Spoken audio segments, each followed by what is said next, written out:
तो आज हम फॉरेन एक्सचेंज मार्केट डिस्कस करेंगे। ठीक है, सबसे पहले बहुत सिंपल है, foreign exchange market exactly market की तरह ही काम करता है। ठीक है, तो फॉरेन एक्सचेंज मार्केट जैसे हम मार्केट कहते हैं, मार्केटिंग में पढ़ा है, मार्केट इज नॉट कंसेंट्रेटेड और concern with any physical place, है ना। आज के टाइम में मार्केट सिर्फ एक फिजिकल प्लेस से रिलेटेड नहीं है। Okay, online market platforms are also there, वहां से भी हम खरीदते हैं। ठीक है, वहां पे भी हम बेचते हैं। ओके, रिटेलर्स बेचते हैं online. Okay, so market is not concern with any physical place. Okay, same as foreign exchange market भी किसी पर्टिकुलर फिजिकल प्लेस से या ज्योग्राफिकल लोकेशन से कंसर्न नहीं है। मतलब ऐसा नहीं कि फॉरेन एक्सचेंज मार्केट कोई जगह है जहाँ पे जाके हम मार्केट एक्टिविटीज करते हैं। मार्केट एक्टिविटीज का मतलब क्या है? खरीदना और बेचना। ठीक है, तो foreign exchange market is just like other market, ordinary market, जहाँ पे मार्केटिंग फंक्शन परफॉर्म होते हैं। ओके, मार्केटिंग फंक्शन भी बाइंग एंड सेलिंग, ट्रेडिंग होती है, बाइंग एंड सेलिंग। बस डिफरेंस क्या है? ये फॉरेन एक्सचेंज मार्केट है। ठीक है, तो इसमें जो बाइंग एंड सेलिंग होगी वो किसकी होगी? करेंसी की होगी। ठीक है, जैसे हम एक्सचेंज पढ़ रहे हैं। ओके, तो यहाँ पे कमोडिटीज या गुड्स खरीदी और बेची नहीं जा रही है, यहाँ पे करेंसीज का एक्सचेंज हो रहा है, वो खरीदी और बेची जाती है। Okay, so what is foreign exchange market? Foreign exchange market is the place not concerned with the physical or geographical territory. ठीक है, वो प्लेस, वो ऑनलाइन प्लेटफॉर्म भी हो सकता है, दैट मीन्स इलेक्ट्रॉनिक या डिजिटल फॉर्म भी हो सकती है। ठीक है, clear? So is the place where the currencies are exchanged with each other or the currencies are bought or sold. Foreign exchange market क्या है? वो प्लेस जो कि फिजिकल बाउंड्रीज से कंसर्न नहीं होगा, फिजिकल या ज्योग्राफिकल लोकेशन से कंसर्न नहीं होगा। ठीक है, जहां पे करेंसी खरीदी, फॉरेन करेंसी खरीदी और बेची जाती है। ठीक है, फॉरेन एक्सचेंज है ना, तो वो मार्केट जहाँ पे फॉरेन करेंसी खरीदी और बेची जाती है। तो हम अपनी कंट्री की बात कर रहे होंगे, हमारे लिए जो फॉरेन एक्सचेंज मार्केट होगा, तो हम फॉरेन करेंसी खरीद और बेच रहे होंगे। अपनी कंट्री की करेंसी को तो नहीं करेंगे ना कि हम रुपीस खरीदने जा रहे हैं, अपनी करेंसी खरीदने जा रहे हैं या अपनी करेंसी बेचने जा रहे हैं, नहीं।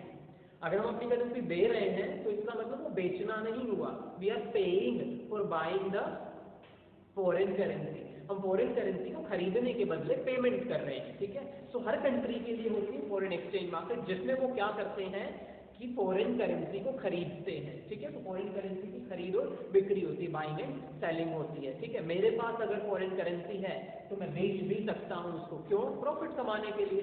मैंने उसको खरीदा था, कोई लाइक यूएस डॉलर खरीदा था या कोई दूसरी करेंसी खरीदी थी, जब वो 1 यूनिट 50 रुपए के बदले मिल रही थी। ठीक है, कोई भी लाइक यूरो थी।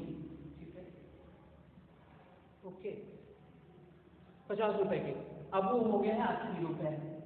ठीक है, ये जो 1 यूरो है, अब मैं उसको बेचने जा रहा हूँ, तो मतलब बेच भी सकते हैं हम फॉरेन करेंसी। ठीक है, जिनके पास होती है, जिन लोगों के पास, जिन इंस्टीट्यूशन के पास होती है फॉरेन करेंसी, गवर्नमेंट के पास भी होती है, वो भी बेचती है। ठीक है, इन्वेस्टमेंट पर्पज से हम खरीद भी सकते हैं और बेच भी सकते हैं। ठीक है, तो ये वो मार्केट है जहाँ पे foreign currencies, okay, foreign currencies खरीदी और बेची जाती है, उस मार्केट को हम फॉरेन एक्सचेंज मार्केट कहते हैं। Okay, basically the market where foreign currencies are bought and sold, that is foreign exchange market. Okay, अब जिस तरीके से बाकी मार्केट के कुछ फंक्शंस होते हैं, जैसे फाइनेंशियल मार्केट्स के फंक्शंस होते हैं, जैसे money market and capital market, ठीक है, या फिर फाइनेंशियल मार्केट बोलो, उनके कुछ फंक्शंस होते हैं। वैसे ही ये एक्सचेंज मार्केट है, वो मनी मार्केट कैपिटल मार्केट थी या फाइनेंशियल मार्केट थी। ठीक है, ये एक्सचेंज मार्केट है जो सिर्फ करेंसीज का एक्सचेंज करती है, एक करेंसी दूसरी करेंसी के बदले खरीदी या बेची जा रही है या एक्सचेंज हो रहा है। मैं एक खरीदूंगा तो बदले में कुछ दूंगा ना, अपनी करेंसी दूंगा तो एक करेंसी आई दूसरी गई। ठीक है, तो ये एक्सचेंज मार्केट है, इसके भी कुछ फंक्शंस होते हैं। Okay, so next is the functions of exchange market और फॉरेन एक्सचेंज मार्केट। सबसे पहला फंक्शन है ट्रांसफर फंक्शन। ट्रांसफर, ये जो ट्रांसफर फंक्शन है, इसमें क्या करता है foreign exchange market? Transfer function का मतलब है, सपोज एक ट्रांजैक्शन हुई फॉरेन एक्सचेंज मार्केट में, सपोज यही ट्रांजैक्शन हमने ले ली। ठीक है, कि मैंने क्या किया, 1 यूरो खरीद लिया, इसके बदले 50 रुपए के बदले 50 रुपए दिए और बदले में क्या आ गया, 1 यूरो आ गया। ठीक है, क्लियर? तो ये कहता है, ये ट्रांजैक्शन हुई तो ये कहता है कि जब आपके पास 1 यूरो आया, ठीक है, तो उस 1 यूरो के साथ साथ आपके पास एक और चीज आई, और वो क्या चीज है? वो वो है परचेजिंग पावर, ठीक है, इन द इंटरनेशनल मार्केट।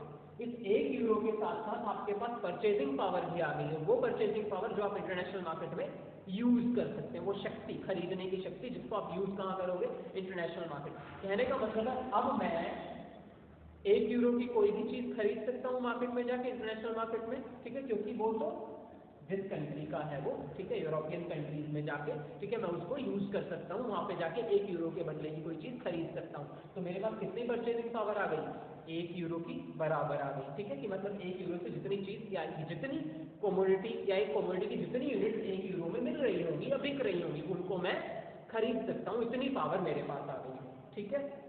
तो जैसे ही एक्सचेंज मार्केट में ट्रांजेक्शन होती हैं बाइंग या सेलिंग की, ठीक है, तो साथ में क्या आ जाता है, परचेजिंग पावर ट्रांसफर हो जाती है, ठीक है। तो फॉरेन एक्सचेंज मार्केट क्या करता है, परचेजिंग पावर ट्रांसफर करने का काम करता है एक पर्सन से दूसरे पर्सन या एक इंस्टीट्यूशन से दूसरे इंस्टीट्यूशन, ठीक है। जिसने खरीदी, जिसने फॉरेन करेंसी खरीदी, उसके पास परचेजिंग पावर क्या हो गई होगी, चली गई होगी, ठीक है। दैट पर्सन और that institution has increased its purchasing power in the international market by buying the foreign currency in the exchange market. उस इंस्टीट्यूशन या उस पर्सन ने अपनी परचेजिंग पावर इंटरनेशनल मार्केट में अपनी परचेजिंग पावर बढ़ा ली है उतनी ही अमाउंट से जितना उसने खरीदा, ठीक है, क्या करके, फॉरेन एक्सचेंज मार्केट में करेंसी को खरीद के, ठीक है। और जो बेचेगा उसके पास से परचेजिंग पावर चली जाएगी। अब मैं इस यूरो को बेच लूँ, जैसे यहाँ पे मैंने सपोज यहाँ पे कर रहा था मैं, ठीक है, अब मैंने 1 यूरो जो है बेच दिया है, ठीक है, और बदले में 80 रुपए मिले मुझे, तो मैंने वो 1 यूरो बेच दिया, तो मेरे पास से वो परचेजिंग पावर भी चली गई ना। अब मैं इंटरनेशनल मार्केट में वो पावर नहीं रखता हूँ कि मैं 1 यूरो की कोई चीज खरीद पाऊँ, क्योंकि मेरे पास वो करेंसी है ही नहीं, मैंने उसको बेच दिया है। तो उस करेंसी के साथ परचेजिंग पावर आई, करेंसी के साथ ही परचेजिंग पावर चली भी जाएगी, ठीक है। तो इस तरीके से फॉरेन एक्सचेंज मार्केट में परचेजिंग पावर्स का एक्सचेंज भी होता है, ट्रांसफर भी होते हैं, नॉट एक्सचेंज एक्चुअली, क्योंकि बदले में कुछ नहीं आ रहा उसकी वैल्यू का, ठीक है। एक पावर या तो आएगी या फिर जाएगी, एक टाइम पे खरीदोगे तो आएगी, बेचोगे तो जाएगी, ठीक है, क्लियर। दूसरी पावर नहीं आ रही है आपके पास, ओके। तो एक्सचेंज नहीं, ट्रांसफर हम कहेंगे, clear.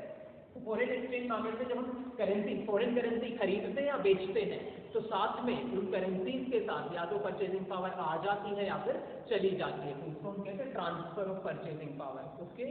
So in foreign exchange market when the one is either buying और selling the foreign currency along with it, either they are gaining or getting the purchasing power और losing the purchasing power। Exchange करने के साथ उनको या तो purchasing power gain हो रही होगी या परचेजिंग पावर लूज कर रही होगी, ठीक है। तो ट्रांसफर हो रही है परचेजिंग पावर एक से दूसरे, बायर से सेलर से बायर, ठीक है। बेचने वाला परचेजिंग पावर बायर को दे देगा ना, तो सेलर से बायर के पास चली गई, ठीक है। ये ट्रांसफर फंक्शन है, क्लियर हुआ, ओके। तो जब खरीदी और बेची जाती है साथ में क्या आ जाता है, परचेजिंग पावर। तो किसी के पास परचेजिंग पावर आई और किसी के पास से चली गई, भाई वो तो खरीद और बिक्री हो रही है, सेलिंग एंड बाइंग ही हो रही है, तो सेलर के पास से परचेजिंग पावर चली जाएगी, मतलब उसने अपनी परचेजिंग पावर ट्रांसफर कर दी बायर के पास, ठीक है। तो इसलिए इसको ट्रांसफर फंक्शन कहा, ओके। नेक्स्ट फंक्शन है हमारे पास क्रेडिट फंक्शन। ये जो क्रेडिट फंक्शन है, ठीक है, ये क्रेडिट फंक्शन क्या कहता है कि जब हम इंपोर्ट्स करते हैं, ठीक है, फॉरेन मार्केट में, इंटरनेशनल मार्केट्स में जब हम चीजें खरीदते हैं, बेसिकली जब इंपोर्ट्स होते हैं, ठीक है, in that case we use और we use generally people uses bills of exchange, ठीक है, 11th में पढ़े होंगे, बीआर टर्म्स, बीपी टर्म्स पढ़ी है, ये बीआर बिल्स ऑफ एक्सचेंज है, ठीक है। सो जब ट्रेडिंग होती है, बाइंग एंड सेलिंग होती है, तो generally bills of exchange use होते हैं इंटरनेशनल मार्केट में, ठीक है। अब वो बिल्स ऑफ एक्सचेंज क्या है, उन बिल्स ऑफ एक्सचेंज को हम फाइनेंशियल इंस्ट्रूमेंट्स की फॉर्म में यूज कर सकते हैं। दैट मीन्स बेसिकली सिंपली वहां पे पढ़ा था कि they can be discounted from the bank, उनको आप बैंक से डिस्काउंट भी करा लेते, बैंक में दे दिया इतने का बिल है, ठीक है, मतलब मैंने कुछ बेचा, बदले में मुझे क्या मिल गया, BR मिल गया ना, ठीक है, सेलर को BR मिल गया। अब मैं क्या करता हूँ, उसको एनकैश करा लेता हूँ, डिस्काउंट करा लेता हूँ, बैंक में जाकर दे दिया, बैंक कुछ डिस्काउंट काट के वो पैसा मुझे दे देगा, ठीक है, और मैच्योरिटी पे बैंक उससे रिकवर कर लेगा जिसने बाय किया है, ठीक है।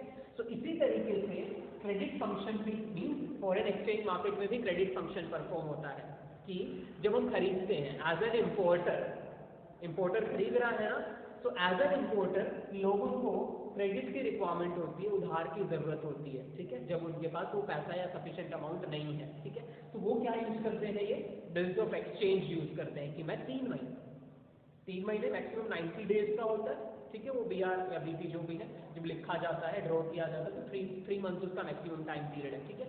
उस बिल को लिख दिया, ठीक है, कि मैं इतने महीने बाद पैसे दे दूंगा, 3 महीने बाद मैं पैसे दे दूंगा, ठीक है। अब वो क्या हो गया, उधार पे खरीदा गया ना, खरीदा उधार पे गया, क्लियर। अब जब वो जो इम्पोर्टर्स होते हैं उनको पोजेशन लेने के लिए माल आ गया, गुड्स आ गई है, ठीक है, पोर्ट पे, अब डॉक चार्जेस वगैरह उनको पे करने पड़ेंगे, बट बिफोर दैट उनको पोजेशन लेने के लिए क्या करना पड़ेगा,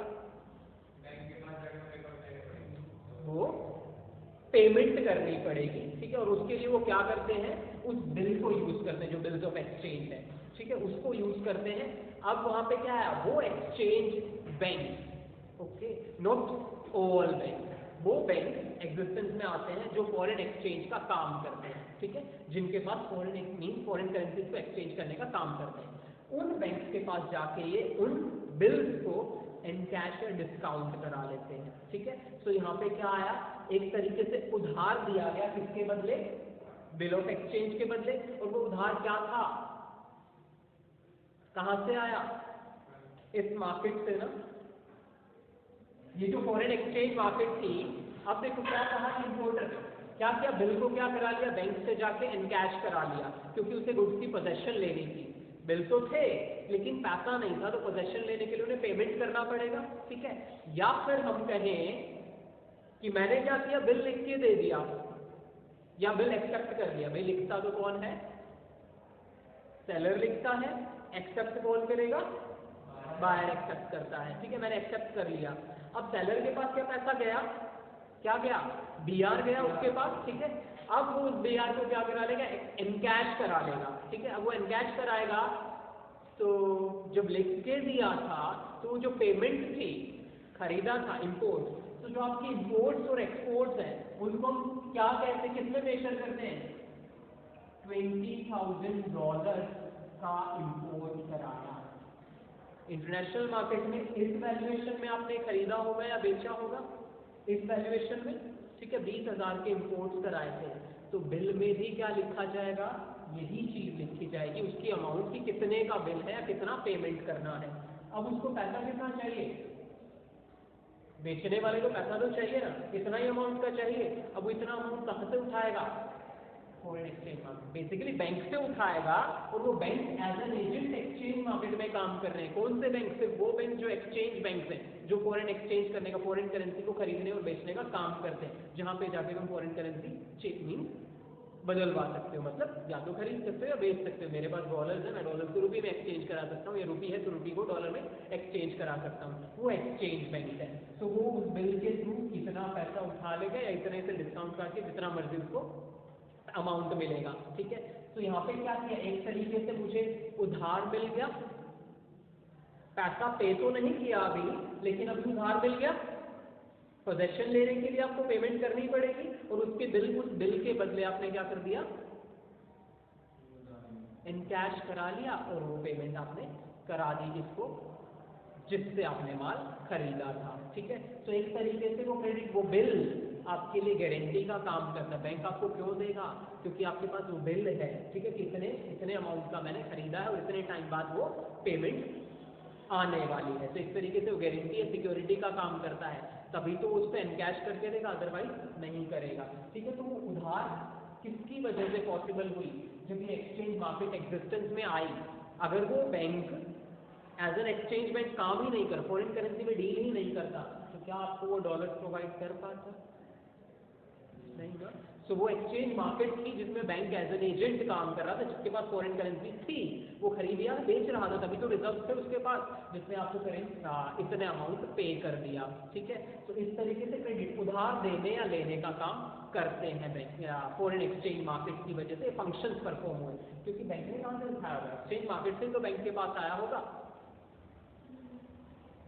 हाँ भाई, पैसा बैंक के पास ये उठाया ना, ये अमाउंट ये आया कहाँ से, एक्सचेंज मार्केट से आया। तो फंक्शन कौन परफॉर्म कर रहा है, एक्चुअली एक्सचेंज मार्केट परफॉर्म कर रहा है। ठीक है, तो आपको उधार चाहिए, उधार लेना है ना, तो एक्सचेंज मार्केट से ही तो उठाओगे आप। अब यहाँ पे बैंक आ जाते हैं एग्जिस्टेंस में, सिर्फ एक लाइन जोड़नी है कि वो एक्सचेंज बैंक से आप उधार ले सकते हो जो, या सॉरी उन बैंक से जो एक्सचेंज बैंक का काम करते हैं, जिनके पास फॉरेन करेंसी में डील करते हैं वो लोग। ठीक है, तो वहां से आप उधार ले सकते हो, सिक्योरिटी क्या होगी, बिल्स होगी। ठीक है, तो बेसिकली एक फंक्शन परफॉर्म हुआ, इंपोर्ट्स के बदले आपको पेमेंट करनी है, आपके पास पैसा नहीं है, तो you are going for taking a credit, आपको उधार लेना है।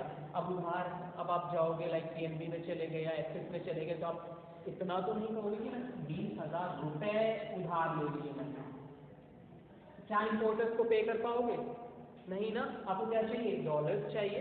ठीक है, तो आप क्या करोगे, उस बैंक से क्या फॉरेन करेंसी में ही उधार लोगे ना। तो वो आया कहाँ से अल्टीमेटली, उस बैंक के पास, जब वो एक्सचेंज फंक्शन परफॉर्म कर रहा था कि फॉरेन करेंसी खरीद और बेच रहा था। वो किसकी वजह से पॉसिबल हुआ, जब वहां पे एक्सचेंज मार्केट ऑपरेटिंग थी। वो बैंक भी तो खरीद और बेच किसमें रहा था, एक्सचेंज मार्केट में, बैंक के पास भी तो वहीं से आ रहा था और बेच रहा था, तो इसी में सप्लाई हो रहा था एक्सचेंज मार्केट में। ठीक है, तो हमें उधार मिला उस बैंक से, एक्सचेंज बैंक से, किसकी हेल्प से, एक्सचेंज मार्केट की हेल्प से। तो एक्सचेंज मार्केट ने बेसिकली हमें ये फंक्शन परफॉर्म करके दिया कि हम इंपोर्ट्स के बदले उधार ले सकते हैं। अदरवाइज यहाँ पे अगर ये होता, मेरे पास ये पेमेंट है, ठीक है, लेकिन फिर तो मैं इंपोर्ट कर ही नहीं पाऊंगा। ओके, तो इस वजह से एक्सचेंज मार्केट की हेल्प से हम इंपोर्ट्स के बदले उधार ले सकते हैं, इसलिए क्रेडिट फंक्शन ये परफॉर्म कर रहा है अल्टीमेटली। ओके, नेक्स्ट है लास्ट फंक्शन है, दैट इज हेजिंग फंक्शन। ध्यान से सुनना, हेजिंग का बेसिकली मतलब होता है प्रोटेक्शन। ठीक है, जो हैज होता है इसका मतलब तो प्रोवाइड द प्रोटेक्शन। ठीक है, तो हेजिंग फंक्शन भी परफॉर्म करता है जो ये एक्सचेंज मार्केट है। कैसे, by performing some deal in advance. ठीक है, फॉरेन मार्केट में या एक्सचेंज मार्केट में जो एक्सचेंज रेट्स हैं उनमें फ्लक्चुएशंस आती रहती है। एक्सचेंज रेट कभी ज्यादा हो सकती है, कभी कम हो सकती है। ठीक है, जैसे मैंने कल कहा था कि suppose $1 is equal to 74.22 rupees. Now today it is $1 is equal to 74.43 rupees. ठीक है, तो इस तरीके से डेली बेसिस पे फ्लक्चुएशंस आती रहती हैं उनमें। ओके, सो हम क्या करते हैं, कुछ deal which are to be executed in future, वो डील जो फ्यूचर में होनी है, ठीक है, उनके लिए कॉन्ट्रैक्ट आज की ही डेट में कर लेते हैं to avoid the risk due to fluctuations in the exchange rate. Exchange rate में होने वाली फ्लक्चुएशन से बचने के लिए हम आज एक कॉन्ट्रैक्ट कर लेते हैं, कौन, बायर और सेलर।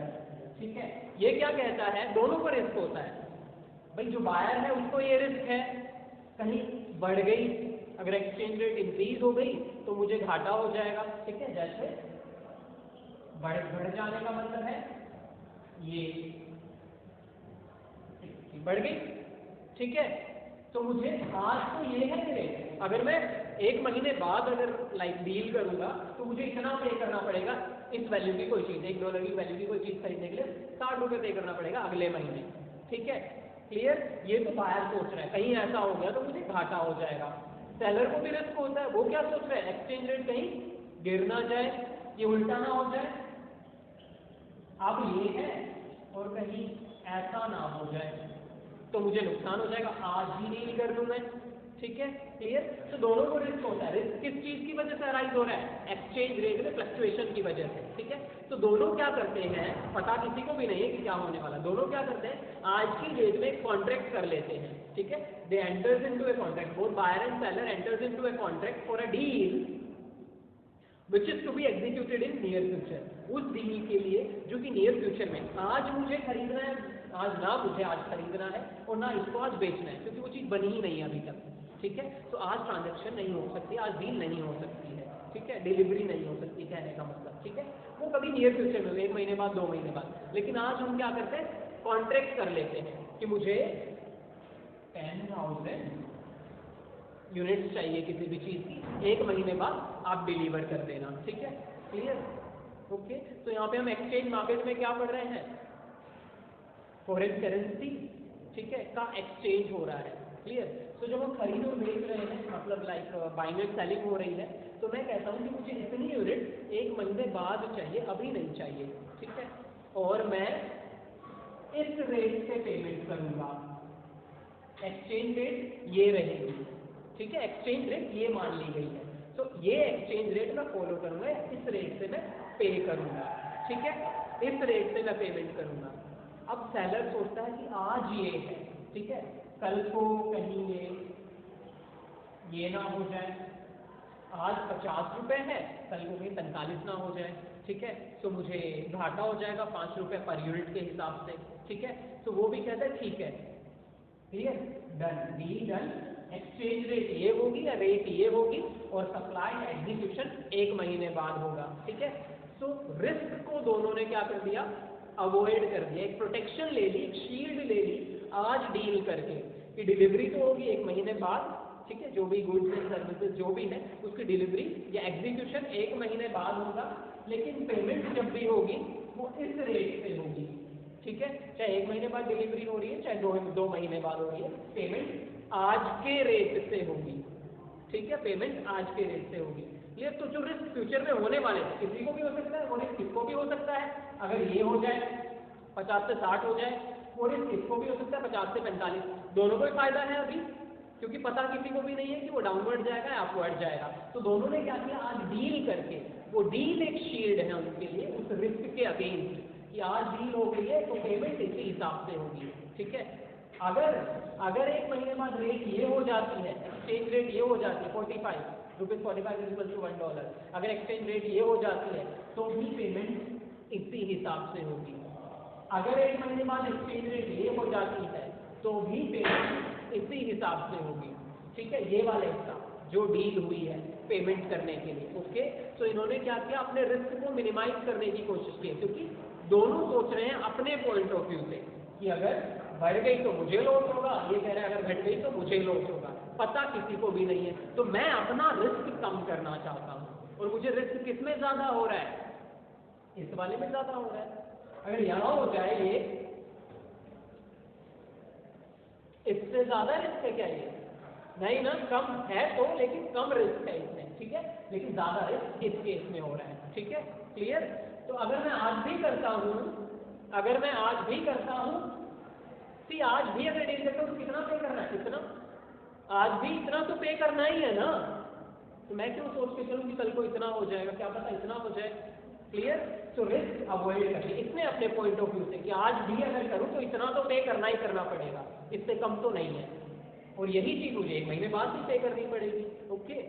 सेलर क्या सोचता है, आज भी अगर डील होती है तो रिसिप्ट कितना होगा, इतना, फ्यूचर में तो पता नहीं क्या होगा, ज्यादा मिले ना मिले, बट आज भी अगर करूँ तो इतना मिलेगा, तो चाहे 1 महीने बाद करूँ तब भी इतना तो मिलेगा ही मिलेगा एटलीस्ट, ठीक है। तो दोनों ने क्या किया, अपना रिस्क कवर कर लिया, ठीक है, उसको हम कहते हैं फॉरवर्ड डील जो है, फॉरवर्ड मार्केट डील जो है, फॉरवर्ड डील, ये फॉरवर्ड डील है जो फ्यूचर में उन्हें एग्जीक्यूट होनी है, उसको आज ही उन्होंने कॉन्ट्रैक्ट कर लिया है, क्लियर। इस तरीके से हैजिंग फंक्शन परफॉर्म किया जाता है, ओके, दिस इज हैजिंग।